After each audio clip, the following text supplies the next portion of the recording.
Cette semaine est la première du mois de septembre, mais également la première de l'automne météorologique, qui est une période de 3 mois qui débute du 1er septembre jusqu'au 30 novembre.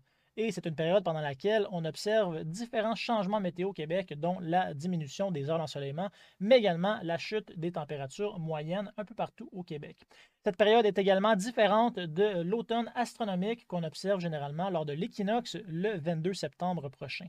Et en parlant d'automne, cette semaine va être plutôt à saveur automnale, du moins la première moitié, parce que les températures vont être plutôt fraîches, donc 6 degrés sous la normale pour pratiquement l'entièreté du Québec. Et ça, c'est en raison d'un creux, le même qui a apporté des orages et des précipitations linéaires dimanche un peu partout au Québec et qui va justement tirer l'air frais à l'arrière jusque dans le sud de la province. Par contre, dès le milieu de la semaine, les choses devraient s'améliorer un peu avec une remontée graduelle des températures qui est prévue, notamment pour les secteurs du sud et de l'ouest de la province. Donc, ce n'est pas nécessairement du temps caniculaire, mais quand même, on va se rapprocher des normales et même dépasser celles-ci à certains moments. On voit ici l'évolution des températures. Donc, ça commence frisquet pour lundi et mardi. Le fond de lac va être frais également, avec des ressentis qui vont être identiques aux températures observées. On va être sous les 20 degrés pour débuter la semaine. Ça s'améliore un peu pour mardi, mais c'est réellement mercredi et jeudi que l'on assiste à une hausse un petit peu plus importante des températures pour aller frôler les 25 vers jeudi. Par la suite, par contre, on a un autre système qui devrait faire son entrée sur le Québec en deuxième moitié de semaine. C'est là qu'on pourrait voir encore une fois la descente graduelle des mercures. Donc vraiment, un genre de chute de température sous forme de cloche. On commence plutôt frais, ça remonte au milieu de la semaine et ça redescend par la suite pour ce qui est du prochain week-end. C'est normal parce qu'à ce temps-ci de l'année, lors de l'automne, les systèmes qui passent sur le Québec tendent à avoir des contrastes thermiques un peu plus importants que ce qu'on observe l'été. Donc, on peut passer de temps saisonnier et même plus chaud à du temps beaucoup plus frais. Et c'est pas mal ce qui caractérise la période automnale au Québec. Les températures minimales vont également être plutôt basses, donc ça va se rapprocher du 10 degrés pour pratiquement l'entièreté de la province. On pourra même passer sous la barre des 10 pour plusieurs régions. Par contre, on ne parle pas nécessairement de gel parce que on voit que la majorité là, des régions au Québec vont être plus élevées que 5 degrés en minimum. Seulement Mont-Laurier présente là, une température de 5. Donc, on va rester quand même confortablement au-dessus du point de congélation. Mais somme toute, c'est quand même des nuits plutôt fraîches qui sont prévues pour les 3 premières journées de la semaine.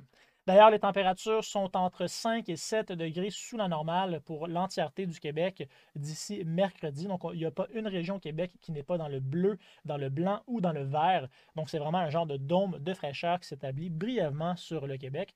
Mais justement, celui-ci est prévu de se tasser un peu en milieu de semaine parce que dès mercredi jusqu'à samedi, une langue d'air chaud devrait s'installer sur la province, du moins pour l'est et jusqu'au centre, avec des températures plutôt saisonnières et même au-dessus des normales, à l'exception de l'extrême sud de la province, qui devrait avoir du temps directement sur la normale, donc environ 24-25 degrés en maximum. Ça, c'est vraiment pour la deuxième moitié de la semaine. Et généralement, malgré une tendance plutôt fraîche pour la semaine en entier, eh bien, on devrait avoir du soleil bien présent. Donc, malgré tout, une belle semaine à venir avec du soleil en majorité pour le Québec, à l'exception de vendredi, samedi prochain, qui pourrait être un peu plus perturbé avec l'arrivée d'un système. Pour le moment, celui-ci n'est pas très précis dans sa trajectoire, ni dans sa position exacte et dans son ampleur, mais généralement, les signaux actuels montrent un système qui pourra apporter des précipitations vers vendredi et samedi pour amorcer le prochain week-end. Généralement, on a aussi des heures d'ensoleillement qui vont être plutôt généreuses. Donc, pour le sud du Québec, à ce temps-ci de l'année, c'est environ 13 heures d'ensoleillement qui sont disponibles quotidiennement. Et bien là, on va presque aller maximiser ces heures-là jusqu'à jeudi avec entre 8, 10, 12 heures et même 13 heures parfois d'ensoleillement pour la majorité des régions du sud, du centre, mais également de l'est de la province. Ça se gâte un peu plus samedi et dimanche avec pas beaucoup d'heures. C'est en raison du système, bien évidemment, qui devrait faire son entrée sur la province.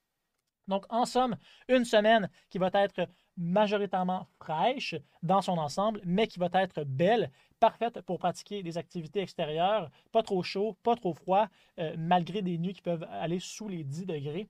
Et ce n'est pas nécessairement idéal non plus pour la baignade, parce qu'à ce temps-ci de l'année, là, on commence vraiment à voir la diminution des températures moyennes. Septembre n'enregistre qu'une seule journée dans l'extrême sud du Québec avec des températures au-dessus du 30 degrés. Donc, vraiment, là, on commence à amorcer la descente tranquillement vers l'hiver et des températures plus fraîches.